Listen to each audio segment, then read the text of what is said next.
আপনাদের অন্য একটি গল্প শোনাতে চাই। গল্পের মতো হলেও এটি আসলে ইসলামী ব্যাংকের অজানা ইতিহাস। বাংলাদেশের মুক্তিযুদ্ধের মহান নায়ক বীর উত্তম জিয়াউর রহমান 1977 সালে রাষ্ট্রপতি হলে ওআইসি-ভুক্ত মুসলিম দেশগুলোর সাথে বাংলাদেশের সম্পর্ক বৃদ্ধি পায়। 1978 সালে ওআইসি পররাষ্ট্রমন্ত্রীদের সম্মেলনে যোগ দেন পররাষ্ট্রমন্ত্রী শামসুল হক। রাষ্ট্রপতি জিয়ার সম্মেলনে শুভেচ্ছা বার্তা পাঠান। জিয়া তার বার্তায় ঢাকায় আন্তর্জাতিক ইসলামী বিশ্ববিদ্যালয় প্রতিষ্ঠার প্রস্তাব দেন।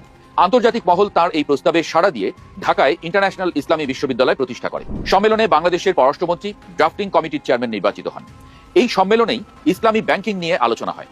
বাংলাদেশ সহ বেশ কয়েকটি দেশ আন্তর্জাতিক ইসলামী ব্যাংক প্রতিষ্ঠার আহ্বান জানায়।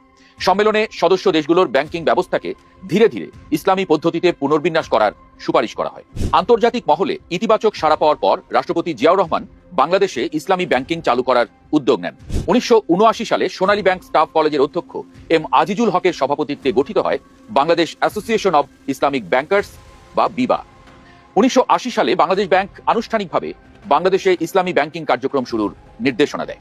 এই নির্দেশনার ভিত্তিতে 1981 সালে অর্থ মন্ত্রণালয় বাংলাদেশ ব্যাংককে চিঠি লিখে রাষ্ট্রায়ত্ত ব্যাংকের সকল শাখায় পরীক্ষামূলকভাবে আলাদা ইসলামী ব্যাংকিং কাউন্টার চালুর নির্দেশনা দেয়। ব্যাংক প্রতিষ্ঠায় গুরুত্বপূর্ণ ভূমিকা রাখেন সৌদি আরবের তৎকালীন রাষ্ট্রদূত ফুয়াদ আব্দুল হামিদ আল খতিব। তিনি আন্তর্জাতিক বিনিয়োগকারীদের এই ব্যাংকে বিনিয়োগের আহ্বান জানান। 1982 সালের নভেম্বরে ইসলামিক ডেভেলপমেন্ট ব্যাংক আইডিবির একটি প্রতিনিধি দল বাংলাদেশ সফর করে।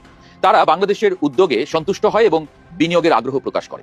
সোনালী ব্যাংকের ব্যবস্থাপনা পরিচালক ও সোনালী ব্যাংক স্টাফ কলেজের অধ্যক্ষ M Azizul Haque International Islamic Bank of Dhaka নামে একটি পূর্ণাঙ্গ ইসলামী ব্যাংকের অনুমতি চান। পরে এই নাম পরিবর্তন করে রাখা হয় ইসলামী ব্যাংক বাংলাদেশ। 13 মার্চ কোম্পানি আইন অনুযায়ী ব্যাংকটি নিবন্ধিত হয়। 28 মার্চ লাইসেন্স পায়। 30 মার্চ ঢাকার দিলকুশায় প্রথম শাখা চালু হওয়ার মাধ্যমে আনুষ্ঠানিক ব্যাংকিং কার্যক্রম শুরু হয়।